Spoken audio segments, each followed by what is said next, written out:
how to reclaim your true identity, which is really the secret to really reclaiming your authentic self, who you really are, and unleashing your unstoppable confidence.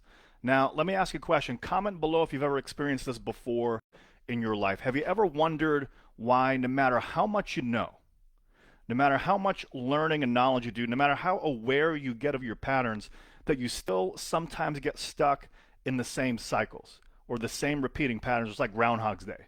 Have you ever experienced that before? If you have, comment me or comment one in the chat if that's been you, right? Or then maybe you're like me and you've studied personal development for ages, right? And you've applied all the tools and you think you have it all figured out. You have a really good intellectual understanding of it. But deep down, even though you have the understanding, even though you understand the tools and you can apply them sometimes, things aren't changing your external reality as quickly as you'd like or not as permanently as you would have expected. If you've ever experienced that, comment one in the chat or say, that's me.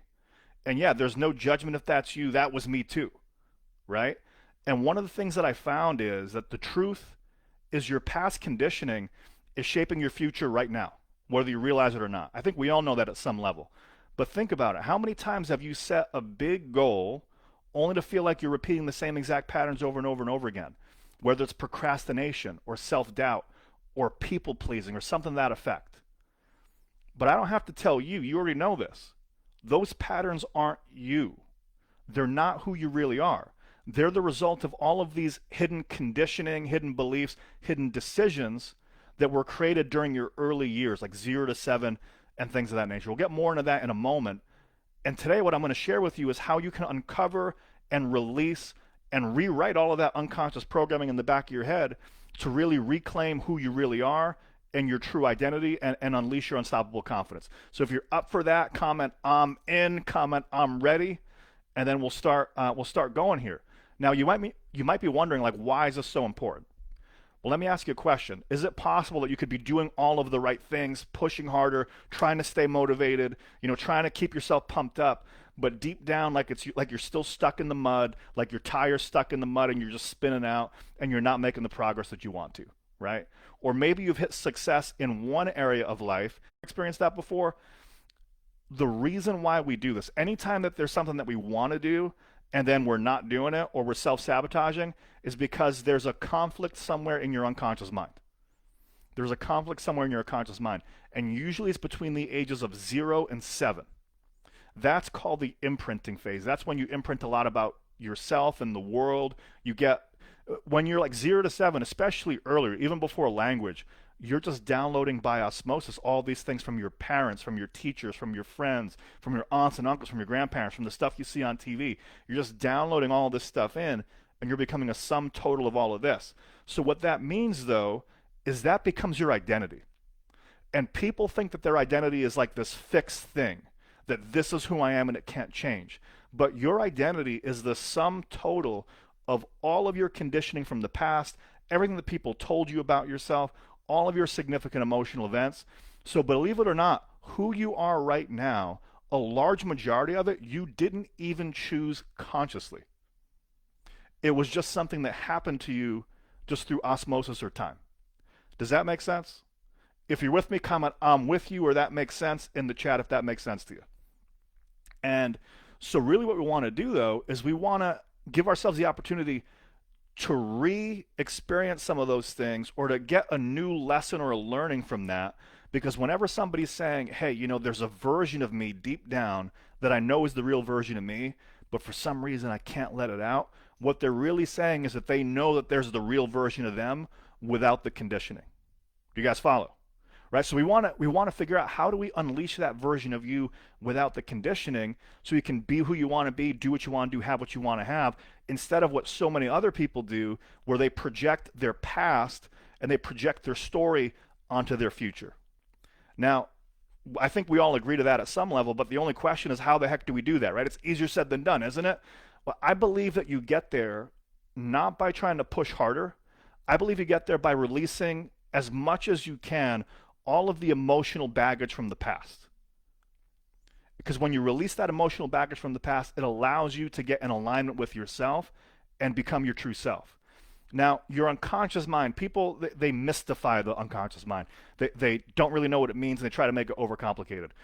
Here's what your unconscious mind is. It stores every significant emotional event that's ever happened to you, you've ever experienced. And what it does is it wants to keep you safe. So what it's always doing, you ever buy a car and then you see the car everywhere but you never saw it before? It's because your brain always sorts for what's important. So when you have an experience or your brain assigns a label and it assigns a meaning. And because that happened first, that's usually the first impression, your brain wants to make it easy for yourself, so it shortcuts it. And what starts to happen is you start to sort for that and you start to see evidence for that initial decision, that initial belief everywhere. And so the reason why this is so important is if you don't address that, if you don't get back to the root and question your beliefs, but not even just your beliefs, but question the root cause of them and question even some of these significant emotional experience that you've had, if you don't address the conditioning, you keep projecting your past onto the future. And you keep repeating the same frustrating cycles. Does that make sense so far? Or you can't really think positive because you're trying to unconsciously think positive. It's like you're bludgeoning yourself. Put it this way. This is an example, right? It's going to not make sense for a minute, then it will. You can control your breathing. You can consciously decide to breathe in and out and slow it down and speed it up, right? But the second you get distracted, what happens? And don't you? Your unconscious mind tries to keep you alive, keep you safe. You're not breathing yourself, it'll take over. That's like limiting beliefs. If you don't get to the root cause of the belief, you can consciously try to change it temporarily, but the second you get distracted or the second life gets in the way, it picks right back up. Does that make sense? So you have to change it at the root, at the unconscious level. Otherwise, it keeps coming back. But by clearing the past, what happens is you can finally take consistent, aligned action towards your goals because really you're able to confidently and authentically show up as your real self in every area of your life. And so the reason why I want to help you with this now, there were 2 other presentations in this series that I've done, and we're building on each other. We talked about your model of the world and the 7 levels of self-mastery and how we want to live not just from your conditioning, but we want to live from your higher purpose, right? Then we talked about where are all the internal conflicts that could be holding you back. And we identified that there's identity conflicts, there's beliefs conflicts, there's a part of me wants this, a part of me wants that. There's conflicts with your motivation. We identified all the conflicts, including trapped negative emotion, right? And we talked about, well, how do we clear all these internal conflicts? Well, we clear all the internal conflicts by getting to them at the root. And that's what we're going to be talking about here today. So if you want the replay of those other talks, comment replay below. I'll make sure you get those, right? And because we're going to be building on that, it's almost like a series. And so right now, life is moving faster than ever. Things in the world are happening faster than ever. If we don't ourselves right now, no one's coming to save us, right? That's the great thing about being a man, and also the scary thing about being a man is we're responsible, which means it's on us. No one's coming to save us. So we got to take control of our own identity. And it's not enough to just stay stuck in outdated patterns, because let me ask you, how much have these patterns already cost you, right? In missed time, in missed opportunity, in just beating yourself up and not doing the things that you know you're really capable of. It's already held you back for years. And I'm not just preaching at you, right? Like the reason why I'm so passionate about this was my story. This happened to me. On paper, guy, I had everything, right? Like I had success, I had a business, I was married to my college sweetheart. Things were really, really going well for me, right? But underneath that, I had all of this, like trying to prove myself. Like I didn't feel good enough. Like I wasn't wanted somewhere. And I had all these internal conflicts. And what that led to was eventually I self-sabotaged everything. Despite having a business, money, the relationship, that, all this different stuff, because I didn't feel good enough inside, I was being a people pleaser. I was letting people take advantage of me. My relationships weren't fulfilling. And I ended up 80 pounds overweight. I lost the business because I was such a people pleaser.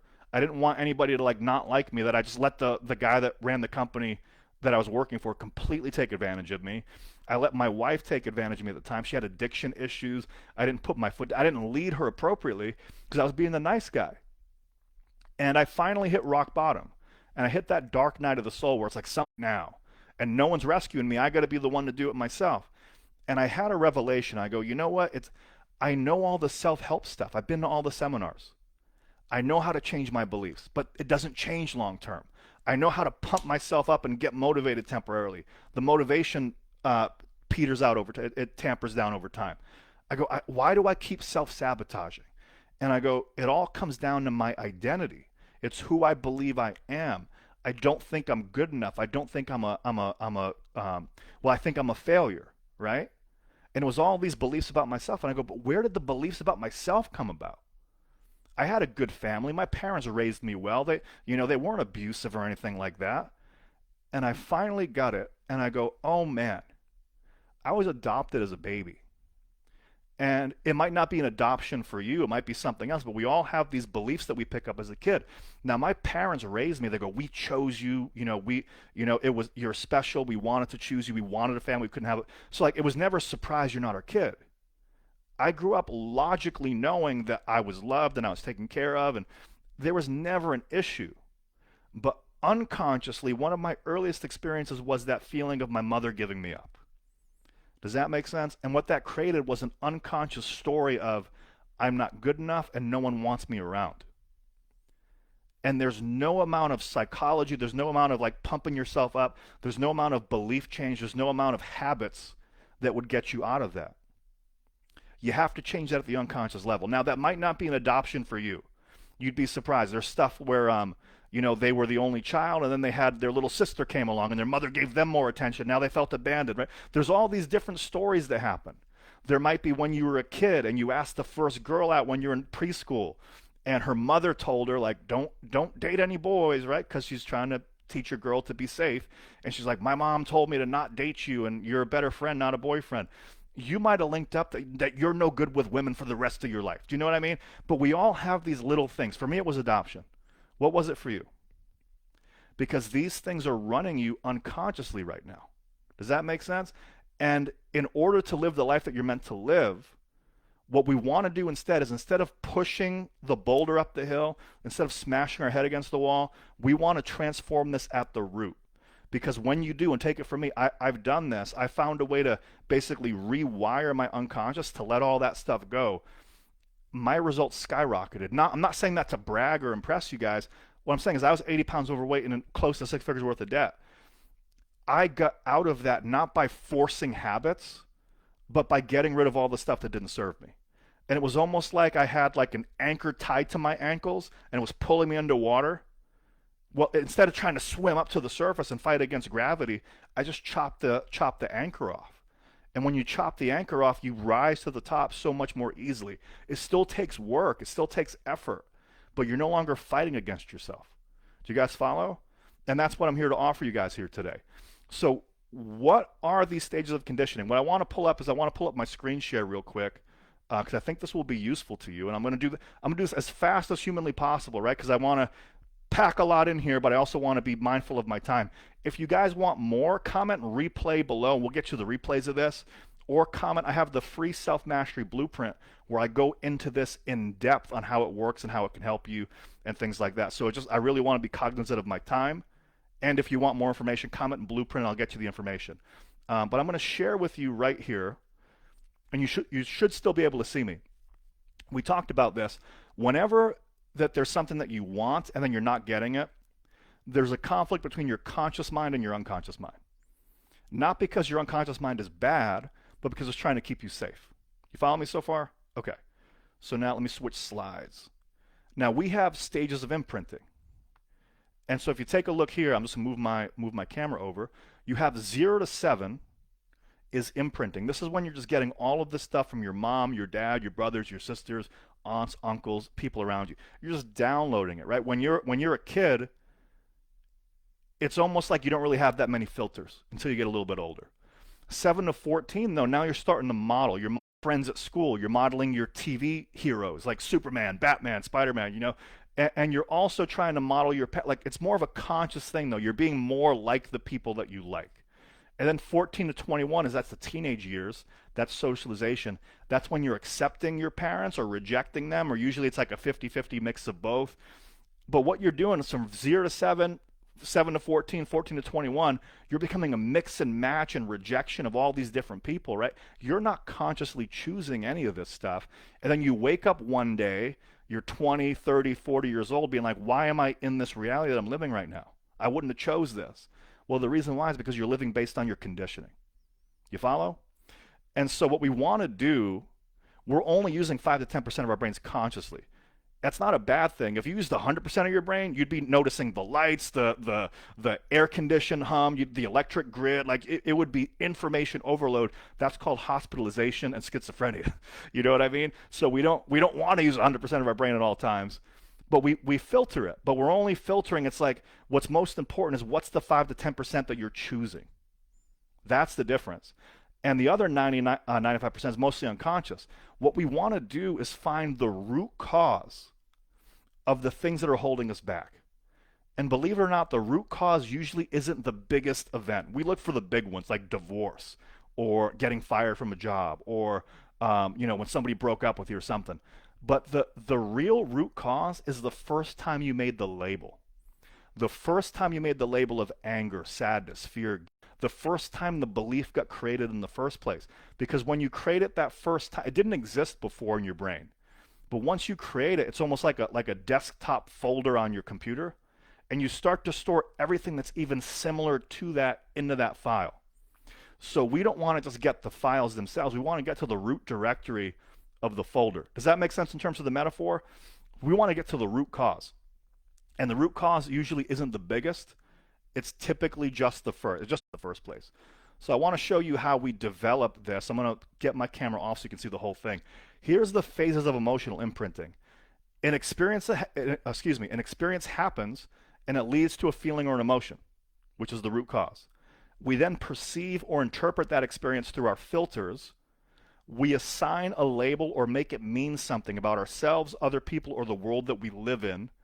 We then adopt a limiting belief or make a limiting decision or a shortcut, right? So we keep responding based on the past. And then our unconscious mind then seeks pattern reinforcement and it finds similar evidence and it deletes and distorts and it generalizes everything else. And we create our story. And our story then becomes a self-fulfilling prophecy. And we forget that what we're getting is actually our own beliefs and our own values and our own story. And we start to think that we're the victim of circumstance. Who here follows? Comment, I'm in, I'm with you, I'm following, if you're getting this so far. So we're going to wrap up here in a moment. But before we do, what I want to share with you, I'll bring my camera back up.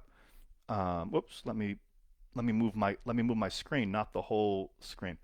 I got this from Joe Dispenza. This is a diagram from Breaking the Habit of Being Yourself. Who here knows Joe Dispenza? Who here thinks he's great? I think he does some great stuff. And when I was thinking of this concept, I didn't think of this concept with Joe Dispenza in mind. But when I came up with this and when I was thinking of how this worked, this diagram came to mind, and it's a really useful metaphor or really useful example. So who you are now, right in the middle, that's you in the now. You have everything that's happened to you in the past. Your beliefs, your decisions, your conditioning, what happened to you as a kid, significant emotional events, things like that. So who you are now is a sum total of the past, and it's affecting you now. Most people project the past out onto the future. Well, it's going to be more of the same, right? And then, so you're also affected right now. Put it this way, right? Time is not necessarily linear. Who you are now, you're also affected by what you believe about the future.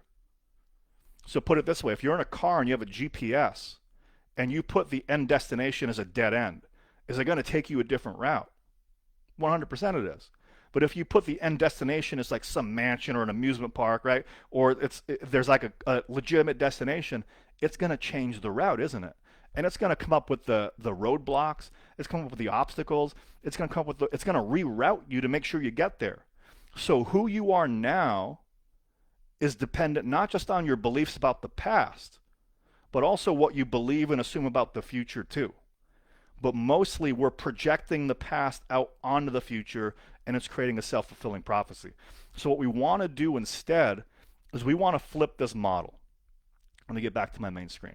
What we want to do instead is we want to flip the model. What most people do in terms of trying to get results is, despite what's happening, They try to put on a happy face, which I respect. They try to ignore what's happening. They try to think positive, and they try to make it happen. And they set a goal and an outcome, and they start taking action towards it. And it's 2 steps forward, 1 step back, self-sabotage, they're having a difficult time. And then they're trying to stuff their emotions with it, and they're trying to ignore all the stuff that's coming up that's blocking them, right? That's the old way of doing it. And I think as a man, it's a very masculine way of doing it, and I respect the hard work. I believe in working smarter, not harder. So we want to flip this model on its head. And to get results, what we want to do instead is we want to, number one, clear the root cause of all of the conditioning holding us back in the first place, right? Clear all of that. So who you are now is not tethered to the past. And then what we want to do is we want to set a very, very clear and specific outcome in the future, like the GPS. So now who you are now, you're not being affected by the past, and now the future destination is pulling you. Make sense so far? And then once you do that, now it comes down to consistent action and focus. But because we've done the right thing at the right time, it becomes so much easier. Who here follows, right? So what we want to do, there's actually ways to release this very, very quickly. Because you might be asking, what if I've done some inner work before? How is this any different? Well, what happens is a lot of techniques focus on surface level, change the belief, right? And then it grows back. Or pump yourself up, but it's like your brain saying BS, that's not who I really am. We want to get to the root cause of like what's causing it in the first place. It's almost like a computer or a cell phone. You got an iOS update software for who you are now. So what we want to do is we want to take you through a process that allows you to reevaluate all of your experiences from the past, from who you are now, get the lesson, get the learning, be able to process it differently. It will leave your nervous system, and then once you do that, you align it to a future outcome. It's still going to take work, because if you want to get in shape, you got to go to the gym. If you want to make money, you got to go to work or get clients, right? You have to do the work, but you're not going to be sabotaging yourself anymore, and it's going to be way, way easier, way faster. Does that make sense? So I'm saying this from experience. Remember the story I shared earlier with the adoption thing? When I released those beliefs, right, like I told you, I got out of debt, I got out of a bad relationship, I got my health back on track, I've spoken on crazy stages, which blow my mind to this day. And I'm telling you, it's not to try to brag or impress you, because believe me, guys, I'm the furthest thing from that. I'm here because I sincerely want to help.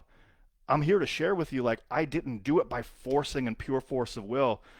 There's that metaphor of the statue of David. They asked, I think it was either Michelangelo. Comment if it was Michelangelo or Da Vinci, or I think it was Da Vinci. And like, well, how did you make David? He goes, well, I just cut away everything that wasn't David. I had the block of marble, and I cut away everything that wasn't David. That's how he did it. Well, with this, we're telling you, right? You're a hot air balloon, and you got these sandbags there. Well, the reason why you're not raising to where you want to raise to is because you got these sandbags. So let's chop off all the sandbags so that way you can raise up to where you really need to be. Does that make sense? And when I got rid of my own personal conditioning, the weight came off like crazy, the money came back, my relationship shifted, everything changed, and that's what I want to be able to help you guys with. So hopefully this sheds some light as to why you might be where you're at right now, or give you some information on what might be going on. Now you know what to look for. I've tried to give you as much as I could in the time that I had. So if you want more of this, I have a free blueprint. It's the Self-Mastery Blueprint. We get into this process in detail. So comment blueprint below, and we'll send it to you. We'll direct message you. We'll get it to you somehow. And if you want the rest of the replays in the series, comment replay, and we'll get you the replays. But that's it for now. Hope this was helpful to you. And if you want some help further, I'm also able to help you personally one-on-one. I take you through a process. It doesn't take weeks and weeks and months and months and months. We take 3 days, 2 hours a day, find out what's the root cause of what's holding you back. I show you your unconscious programming on the paper in black and white so you know what's running you. Then we take you through coaching and all sorts of processes to completely eliminate that, to eradicate that from your nervous system. And then we place what you want instead with a clear outcome. It takes 3 days, 2 hours a day. The change happens quickly. And I know some people are like, well, how can it maintain long term? I follow up with you for a couple months to make sure that you're good. Because once you plant the tree, you want to make sure you put the piece of wood behind it to make sure it grows straight. Do you know what I mean? So we do the clearing, we get you aligned, and we give you some support long term, and it's everything you need. So comment below blueprint if you want the blueprint. Comment information if you want more information on the process. And if you want the replay, comment, replay, and we'll send you the rest of the series. But that's it for now. I'm Jared with Self Mastery for Men. Hopefully this helped you. Happy to serve you here today, and I will see you guys soon. Take care.